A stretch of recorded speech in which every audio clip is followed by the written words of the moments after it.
What's up? Imagine the loudest noise you've ever heard.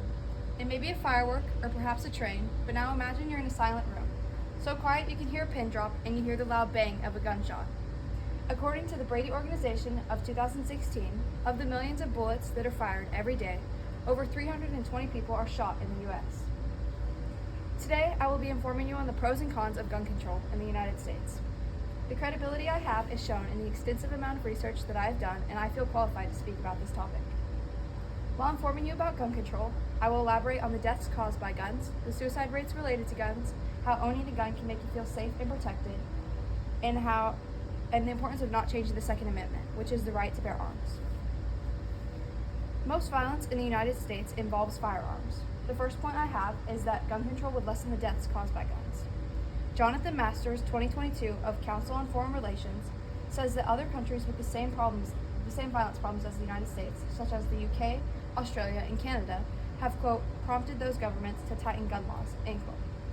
This solved many of the violence problems in those countries, and if the United States pressed for gun control, it would minimize the deaths caused by guns. In 2021 alone, there were over 700 mass shootings in America, all resulting in at least one death.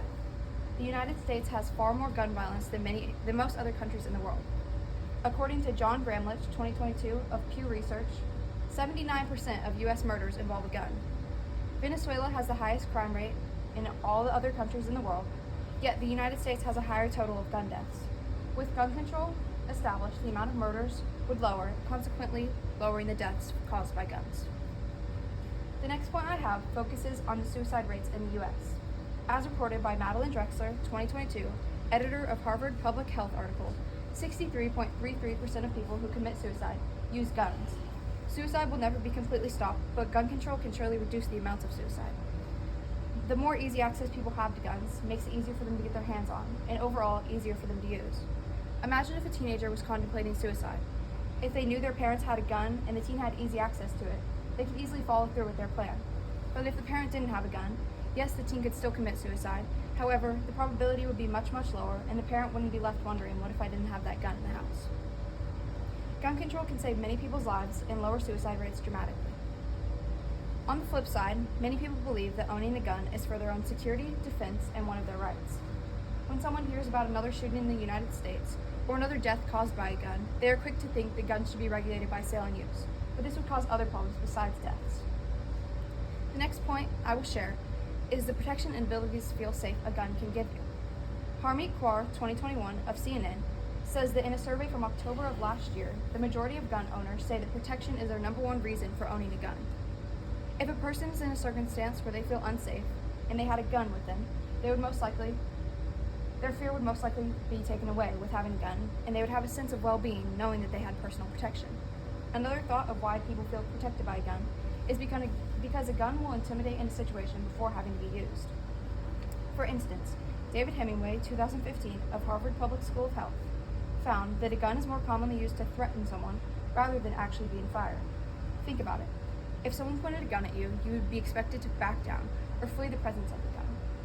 The person with the gun just had to show it to you without even having to use it. This is one of the most common rationales for Americans to own a gun. My fourth and final point I will share is that by imposing gun control, this would take away the Second Amendment. When taking away an amendment, we give the authorities a little more power than the citizens. Amendments were originally put in place so that the government would not have more power over the people. Why should we change the Second Amendment? We wouldn't change the 19th Amendment, women's right to vote. We wouldn't change the First Amendment, freedom of speech. And nor would we change the 13th Amendment, abolishment of slavery. So it would not be couth nor just to change the Second Amendment. The Founding Fathers administered the Second Amendment for it to not be changed.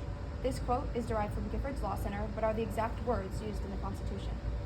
A well-regulated militia being necessary to the security of a free state, the right of the people to keep and bear arms shall not be infringed. That is the definition of the Second Amendment. The word infringed is implemented into the U.S. Constitution, meaning not to be changed, which means that by enforcing gun control, we would change the Second Amendment, thus no longer allowing Americans to keep or bear arms, which the Founding Fathers would not have wanted. To summarize, I have talked about what the positive effects of gun control would be, such as to lower the deaths caused by guns and to lower the suicide rates involving guns.